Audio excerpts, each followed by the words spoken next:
E aí, titã da internet? Hoje eu tô aqui com o próprio Kratos, o deus da guerra e da pancada, pra falar da notícia que explodiu. Ryan Hurst vai te interpretar em live action. O que você achou?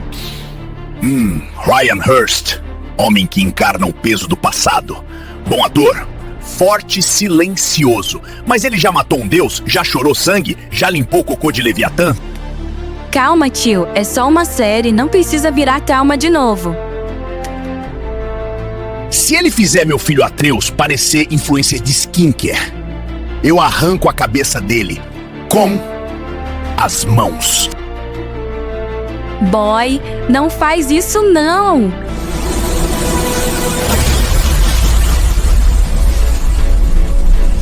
Gente, o Kratos aprovou. Mas só porque Ryan Hurst tem braço de guerra.